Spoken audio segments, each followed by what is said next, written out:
Lu tahu nggak? Ada seorang pemimpin yang namanya abadi karena keberanian, strategi, dan rasa keadilan yang langka di dunia perang.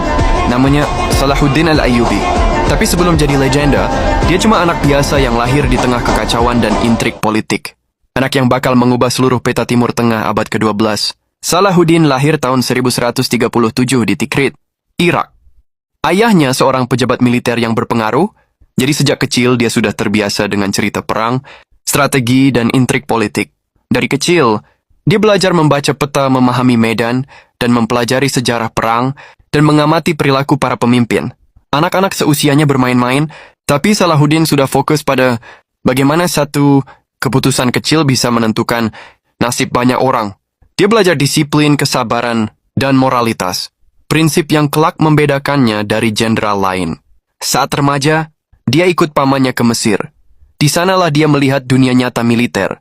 Pasukan yang disiplin, taktik yang licik, dan para pemimpin yang sering mengutamakan kekuasaan daripada rakyat.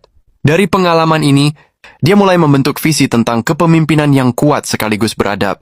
Di usia 30-an, Salahuddin menjadi wazir Mesir, posisi tertinggi kedua setelah penguasa. Tapi ambisinya tidak berhenti di sana. Dia ingin menyatukan wilayah Muslim yang tercerai-berai demi menghadapi ancaman dari tentara salib. Tapi perjalanan Salahuddin bukannya tanpa celah. Di awal kariernya, dia pernah menghadapi salah satu kekalahan terbesarnya di pertempuran Mongisard.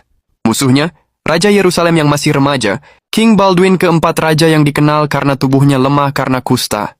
Kekalahan itu menjadi pelajaran besar bagi Salahuddin, bahwa kecerdikan dan semangat juang musuh tidak boleh diremehkan, sekecil apapun tampaknya. Dia mundur, belajar dari kesalahannya, dan bersumpah untuk tidak pernah membuat kesalahan yang sama lagi. Salahuddin memahami bahwa kekuatan fisik saja tidak cukup. Diplomasi, aliansi strategis, dan perhitungan politik adalah bagian dari strateginya. Dia menggabungkan pasukan Sunni dan membangun loyalitas dengan memberi perlindungan dan keadilan bagi rakyatnya. Banyak yang mengatakan tindakan ini bukan hanya membuatnya dihormati, tapi juga menaklukkan hati banyak orang tanpa pertumpahan darah. Pada tahun 1187, menjadi titik balik namanya di dunia sejarah. Tentara salib yang kuat menghadang di medan Hattin. Salahuddin merancang strategi brilian menutup pasokan air dan mengatur posisi pasukan, memanfaatkan medan, dan memancing musuh ke jebakan. Hasilnya, kemenangan total. Komandan salib ditawan, pasukan mereka hancur, dan reputasi Salahuddin melejit. Tapi yang bikin namanya berbeda adalah perlakuannya terhadap tawanan. Dia memberi pengampunan pada yang menyerah, menunjukkan bahwa kekuatan bisa sejalan dengan kemanusiaan.